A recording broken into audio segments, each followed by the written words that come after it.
안녕하세요. 책과 함께하는 시간입니다. 오늘 준비한 책은 제목 탁월한 사유의 시선, 최진석 지음, 우리가 꿈꾸는 시대를 위한 철학의 힘, 개정판 서문 중에서 일부 옮겨보겠습니다. 알미 늘어갈수록 내 자유가 공동체의 자유와 깊게 연결되어 있다는 것을 알게 되었다. 내 이익과 공동체의 이익도 깊이 연결되어 있음을 알게 되었다.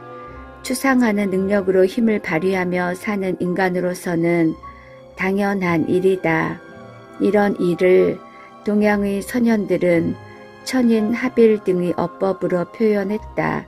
그래서 뜻있는 사람이라면 자기에게 필요한 것을 찾기보다는 시대의 병을 함께 아파한다. 새롭고 위대한 것들은 다 시대의 병을 고치려고 덤빈 사람들이 손에서 나왔다.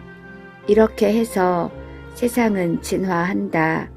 이것은 또 나의 진화이기도 하다. 내가 시장 좌판에 진열된 생선이 아니라 요동치는 물결을 헤치는 물고기로 살아있다는 사실이 이렇게 표현된다. 나는 눈 뜨고 이렇게 펄떡거릴 뿐이다. 개정판 서문 중에서 최진석.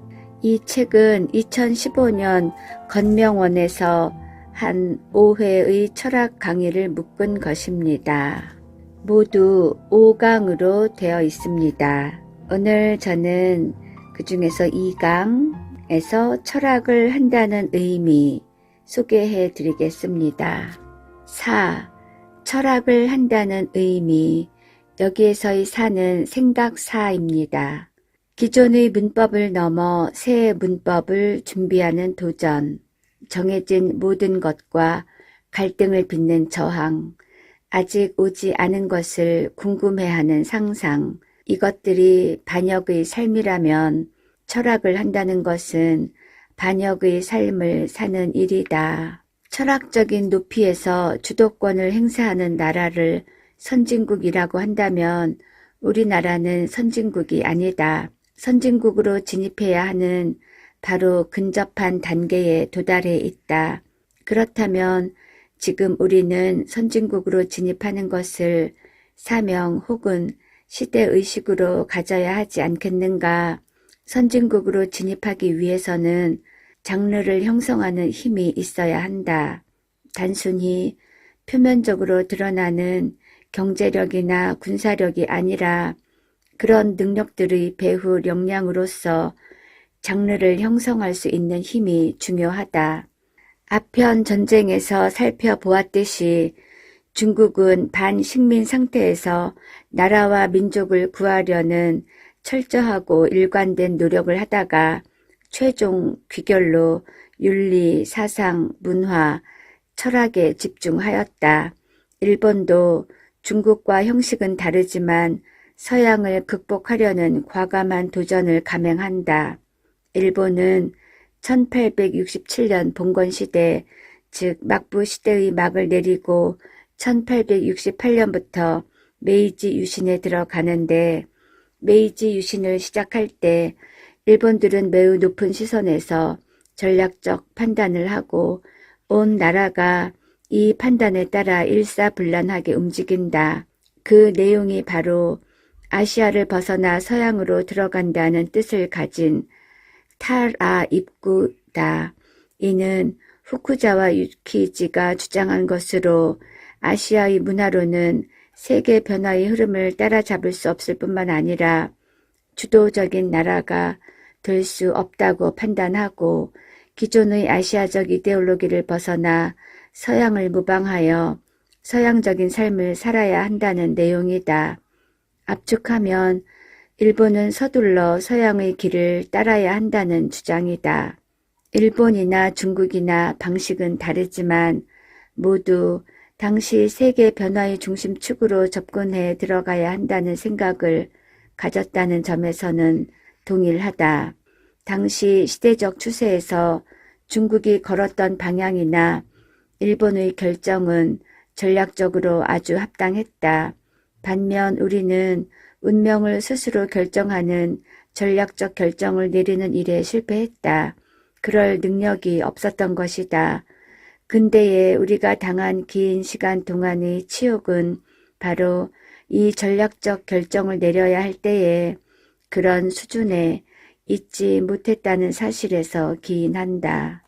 일본은 메이지 유신을 시작한 지 6, 7년 만인 1875년 9월 20일에 일본 군함 윤요호를 조선의 강화 해협으로 보내 불법 침입하면서 조선을 강제 개항시킨다.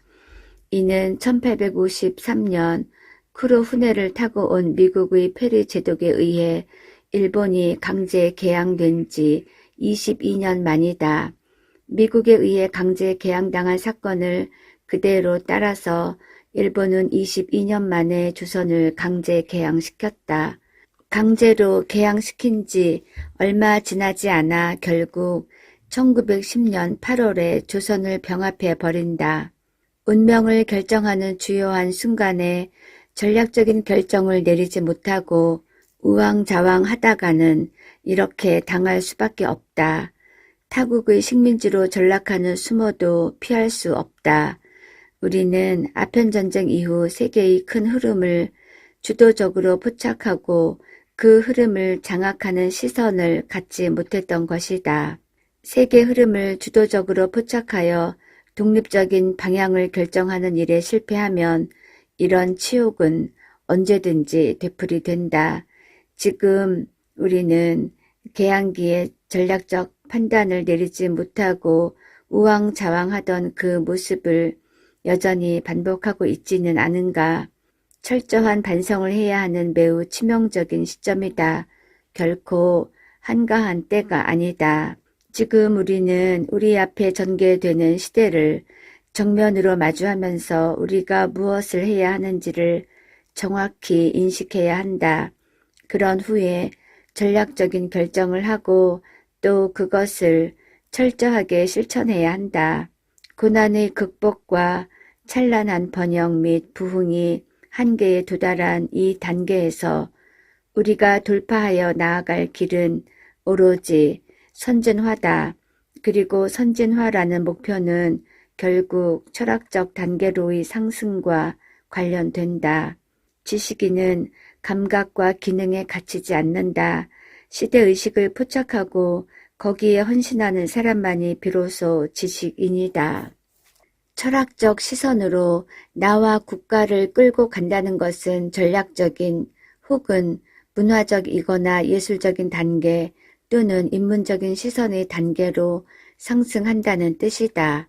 그러기 위해서는 우리를 지배하고 있는 기존의 문법을 뒤로 하고 선진화라는 새로운 문법을 구축해야 한다. 새로운 문법을 만들지 못하면 우리는 지금의 발전을 넘어서 다음 단계의 발전을 기대하기 어려울 수도 있다. 그렇게 되면 더 큰 위기가 닥칠 것이고 그러다가는 그저 여기까지만 살다 갈지도 모를 일이다. 지금 우리는 이런 위기의식과 함께 한 단계 더 상승하고자 하는 갈망을 가져야 한다.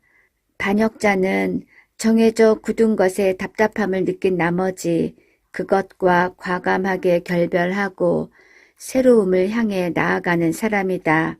반역은 기존의 것에 저항하는 것, 이미 있는 것보다는 아직 오지 않은 것을 더 궁금해하는 일이다. 아직 오지 않은 곳으로 건너가려는 도전, 이것이 반역의 삶이다. 모든 창의적 결과들은 다 반역의 결과다. 우리나라처럼 특히 훈고의 기풍으로만 채워진 상황에서 이는 더욱 절실하다. 보통은 무슨 일을 할 때마다 그 일의 가능성 여부를 먼저 따지려 한다. 그런데 그것을 따질 때 사용하는 논리나 근거는 무엇인가? 지금 이미 있는 것들인가? 아니면 지금은 없지만 다가올 것들인가? 우리는 분명 이미 있는 것들을 사용한다. 이미 있는 논리로 아직 오지 않은 것을 따지거나 분석하면 결과가 정확하게 나오겠는가? 현재의 틀로 미래를 재단하면 미래가 제대로 열리겠는가? 꿈을 꾸는 사람이 현재의 문법에 갇혀 있으면 꿈은 항상 불가능한 것으로 평가될 수밖에 없다.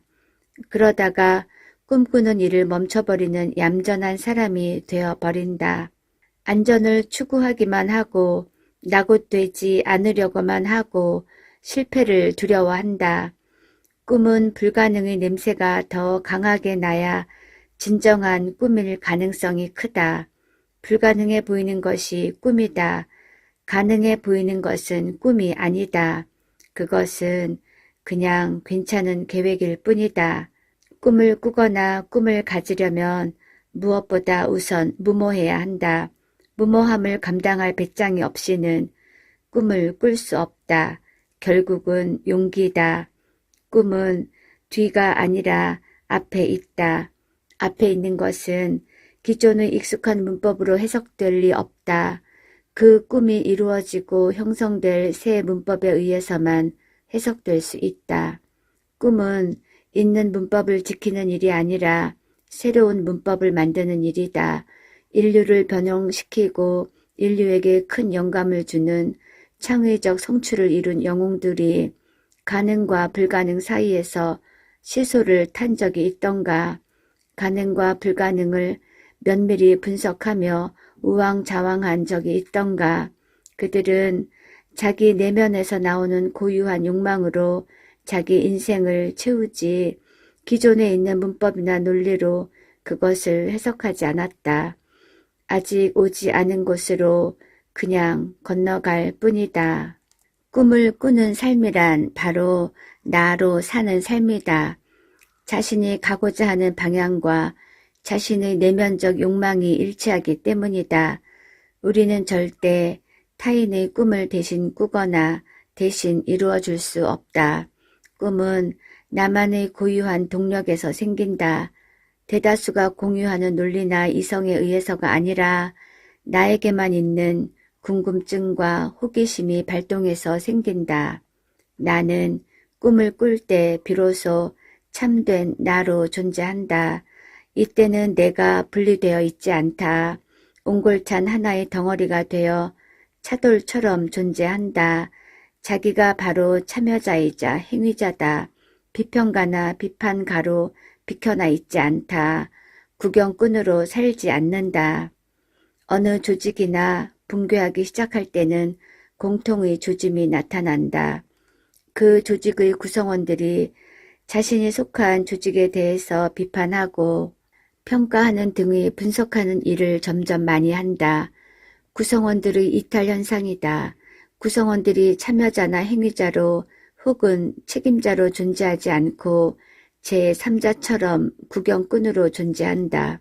구성원들 가운데 점점 비평가와 분석가가 많아진다면 이는 매우 좋지 않은 조짐이다. 지금 우리나라는 어떤 분야에나 인류 비평가들과 인류 분석가들로 넘쳐난다. 제3자적 태도를 취하는 사람이 많다. 각자가 책임성 있는 나로 존재하지 않고 우리 가운데 한 명으로 존재한다. 꿈과 자신이 분리되어 있기 때문이다.